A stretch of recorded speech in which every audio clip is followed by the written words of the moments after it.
السلام علیکم. میرے ساتھ S P S I you Shoaib Memon صاحب ہیں. ساحر حسن کی کیس میں پولیس کو سوشل میڈیا پر بڑی تنقید کا سامنا کرنا پڑ رہا ہے کہ بڑا دعویٰ کیا گیا تھا کہ ساحر حسن جو گرفتار ہوا ہے اس کو سزا بھی ہوگی، لیکن بہت ساری تفتیش میں کچھ ناقص بتایا جا رہا ہے کہ تفتیش ہے. چالان عبوری جو پیش کیا گیا اس میں بہت ساری چیزیں جو ناکافی تھیں، اس کی عدم شواہد کی بنا پر اسے عدالت نے رہا کر دیا. لیکن اس میں بھی ایک چیز یہ تھی، جو آرڈر آیا اس میں یہ تھا کہ عدالتیں نہیں بنی ہوئی تھی جس کی وجہ سے اس کو فائدہ پہنچا. لیکن صحیح جو تفتیش جو معلومات ہیں وہ شعیب صاحب وہی بتا سکتے ہیں. تو کیا کہیں گے شعیب بھائی؟ سب سے پہلے مجھے یہ بتائیں کہ ساحر حسن کا جو کیس تھا بڑا دعویٰ کیا گیا تھا، میڈیا میں بھی دعویٰ کیا گیا تھا کہ اس کو منطقی انجام تک پہنچایا جائے گا، لیکن منطقی انجام تک نہیں پہنچایا گیا، اس کو رہائی مل گئی. اس بارے میں کیا کہیں گے؟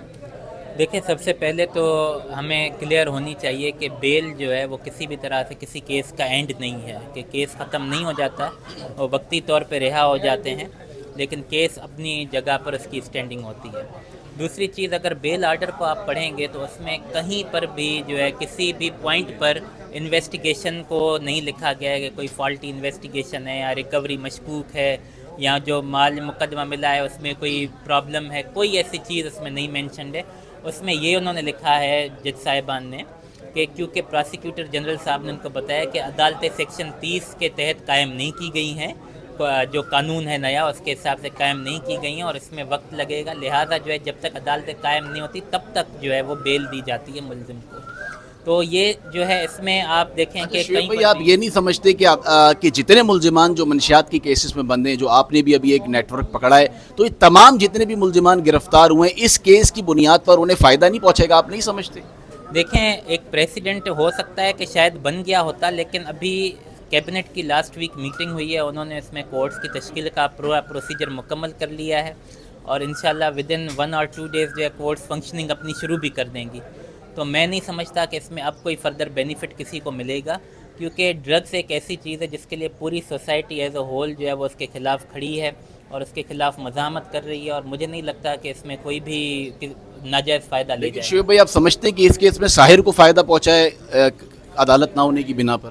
دیکھیں، فائدہ اس کو یہ وقتی ایک چیز ہے کہ وہ جیل سے نکل کے آ گیا ہے، لیکن وہ ابھی بھی ہماری سرویلنس میں ہے، ہماری بھی سرویلنس میں ہے، لوکل پولیس کی بھی سرویلنس میں ہے، اور اس سے آگے کی بات یہ ہے کہ سوسائٹی کی سرویلنس میں ہے. کوئی اس کے ساتھ اب نہیں بیٹھے گا، ان کا ایک کیریئر ختم ہو گیا ہے. تو آپ اس میں دیکھیں گے کہ مسلسل جو ہے وہ سرویلنس میں رہے گا، اور جب یہ کورٹس بن جائیں گی اس پہ اس کو پراپر سزا ملے گی، کہ ہمارے کیس میں کوئی ہم نے لیکونہ نہیں چھوڑا ہے. اچھا، آپ نے عدالت کا ذکر کیا، جو عدالت نے ڈیسیجن دیا اس میں عدالت نے لکھا کہ ملزم کو چارج فریم نہیں کیا گیا. اس بارے میں آپ کیا کہیں گے؟ نہیں، چارج فریم تب ہوگا جب عدالت بنی ہوئی ہوگی. دیکھیں، چارج فریم والی بات ہوتی ہے جب پوچھا گیا، کورٹ نے پوچھا کہ جی چارج فریم کیا گیا ہے، تو بتایا گیا کہ جی ابھی تک کورٹ کی تشکیل نہیں کی گئی ہے. یہ بھی ہماری طرف سے جواب دیتا کہ ہمارا یہ میٹر نہیں ہے، یہ میٹر پھر آگے ہوم ڈپارٹمنٹ گورنمنٹ کا ہے. تو گورنمنٹ جواب دیا گیا کہ جی کورٹس کا پروسیجر ہے ابھی لیکن قائم نہیں کی گئی ہیں، تو ہوم ڈپارٹمنٹ کو ڈائریکشن دی گئی کہ جلد از جلد قائم کی جائیں عدالتیں، تب تک ملزم کو بیل گرانٹ کی گئی ہے. اچھا، میں نے جس طرح آپ سے چالان کا سوال کیا تھا کہ چالان میں جن لوگوں کا ساحر نے نام لیا ان کی جائیدادیں ضبط نہیں کی گئی، ان کے خلاف کوئی کارروائی نہیں کی گئی، ان کو پکڑا نہیں گیا، اس بارے میں آپ کیا کہیں گے؟ دیکھیں، ہمارا ہمیشہ کرمنل ایک پروسیجر چلتا ہے، اس میں سب سے پہلے ہوتا ہے کہ اگر کسی ملزم کا نام آتا ہے سب سے پہلے اس کو سمنز سرو کیے جاتے ہیں کہ آپ پیش ہو کے اپنی صفائی دیں. وہ سمنز جب وائلیٹ ہوتے ہیں پھر جو ہے وارنٹس اس کے ایشو ہو جاتے ہیں، کورٹ وارنٹ ایشو کرتی ہے کہ اس کو گرفتار کریں. وہ وارنٹس جب ایگزیکیوٹ نہیں ہو پاتے پھر تیسرا اسٹیج ہوتا ہے اس کی اشتہاری ہونے کا، پروکلیمیشن ایشو ہونے کا، جو 87 کی کارروائی ہوتی ہے 87 کوڈ آف کرمنل پروسیجر کی. وہ پروسیجر ایگزاسٹ ہو جائے گا، اس کے بعد 88 کی کارروائی ہوگی جس میں اس کی پراپرٹی اٹیچ ہوگی. تو ابھی ہم 2 پروسیجرز اس کے ایگزاسٹ کر چکے ہیں، ایک سمنز کے اور وارنٹس کے.